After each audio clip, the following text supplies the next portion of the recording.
अगर साहब कांसीराम ना होते तो इस देश की सोती कौम जगी ना होती, और अगर इस देश की सोती कौम जगी ना होती तो आज पूरे भारत में जय भीम का डंका गूंजा ना होता, अगर साहब कांसीराम ना होते।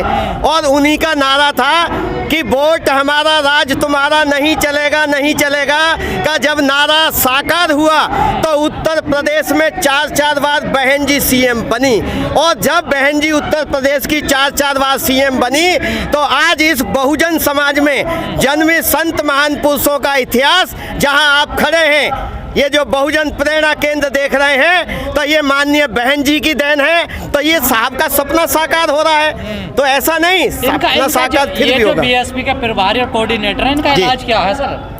इनका देखो मूवमेंट में हर तरीके के व्यक्ति आते हैं। मैं ये नहीं कह रहा हूँ कि मैं बहुत बड़ा मिशनरी या सब है, लेकिन मैं ये मानता हूँ कि जो साहब के मूवमेंट में लगा है, चाहे वो बाम सेप के माध्यम से, DS4 के माध्यम से, पार्टी के माध्यम से, वो कहीं ना कहीं हमें उनकी खामियां तो दिखाई देती हैं, लेकिन उनका संघर्ष भी हमें देखना चाहिए। समय परिस्थिति है, बदलती है। संघर्ष है उनका, एसी में जो सो रहे हैं संघर्ष है उनका। नहीं, एसी में जो सो रहे हैं तो वो चंद दिनों के नेता होते हैं। साहब जो है चेयरमैन होते हुए वो बाम सेप के संस्थापक, वो BSP के संस्थापक, वो DS4 के संस्थापक, और वो चेयरमैन था, वो चेयरमैन थे, लेकिन उनकी चेयर अलग रही और हमेशा एक साधारण कार्यमंत्री। इतनी बड़ी आबादी है, कहाँ है वो? नहीं, मैंने कहा कि मान्यवर भैया जी जो एसी के नेता हैं, ठीक है वो एक बार बन गए, एक बार किसी को बेवकूफ बना दिया, लेकिन एसी का नेता कभी सफल नहीं होगा। मान्यवर साहब कांसीराम जी का जो आंदोलन है, सामाजिक, धार्मिक और राजनीतिक,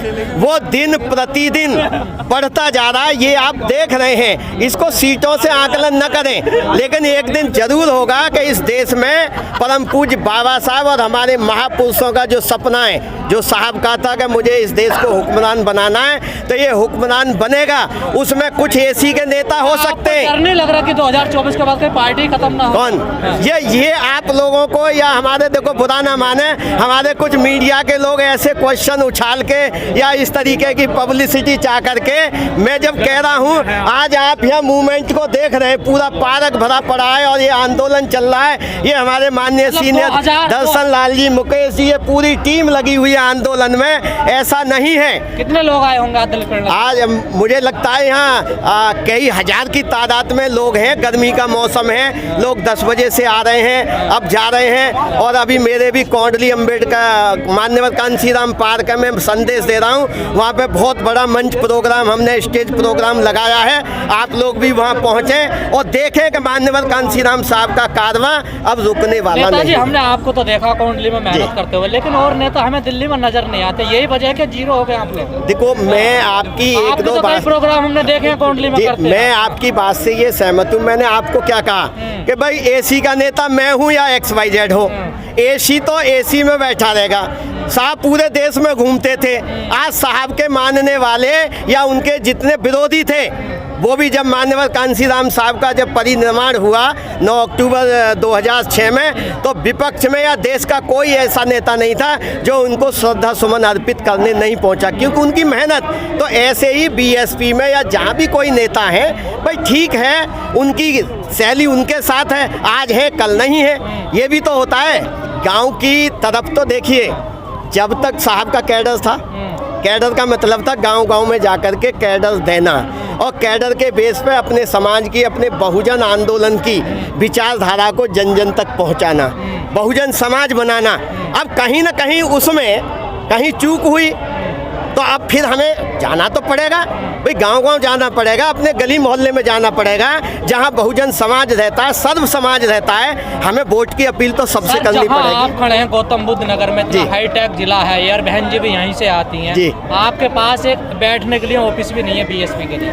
देखो, इससे बड़े दुख की बात क्या हो? मुझे एक बात बताओ, 4 बार आप लोग सत्ता में रहे, लेकिन इस जिले में एक ऑफिस नहीं बना पाए। देखिए, अच्छा एक तरफ आप ये बात कर रहे हैं, लेकिन एक बार आप ये भी तो देखें कि पूरे देश में हमारे जो बहुजन महापुरुष थे उनकी कहीं फोटो, उनका कहीं पार्क, उनका कहीं स्मारक दिखाई देता था।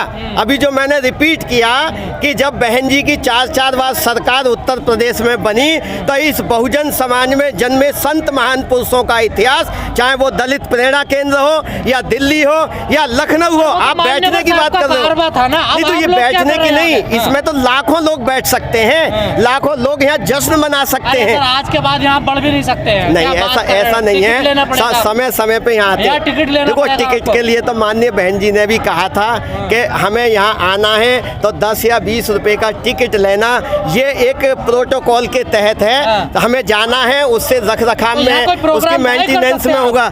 ये कोई प्रोग्राम नहीं, अब प्रोग्राम नहीं हो रहा है, अब प्रोग्राम हो रहा है। आज उनकी जयंती आज हो रहा है, 14 अप्रैल पे भी होता है, 9 अक्टूबर को भी होता है। अब आप ये कहो कि इसमें डेली जो है मंच लगेगा, तो ये एक प्रेरणा केंद्र है, ये एक राष्ट्रीय प्रेरणा केंद्र है, तो हमें स्वाभिमान और गर्व होना चाहिए। ऑफिस की जगह ये पूरी करता है? नहीं, ऑफिस की नहीं, ऑफिस की जगह ऐसी हैं। अभी आप आइए, दिल्ली में भी जाइए, यूपी में भी जाइए। मैं समझता हूँ जिस तरह की ऑफिस या जिस तरह का जितने स्टेट हैं भारत के अंदर, आप उनमें जाइए, वहाँ तो कम से कम 10-10, 20-20 कमरों के हमारे ऑफिस हैं। ऑफिस भी छोटा हो गया, बताइए। नहीं, वो छोटा नहीं हुआ है, ये लोगों की सोच है, उसको वो उल्टे सीधे तरीके से जहाँ मान्यवर कांसी राम साहब ने मिशन मूवमेंट शुरू किया, आज उसी यानी 2 कमरे के उसको बहन जी ने उसको डबल करके 4 मंजिल बना करके और उसमें लिफ्ट वगैरह लगा करके आज उसको एक स्मारक के रूप में मान्यवर कांसी राम साहब को एक तरह से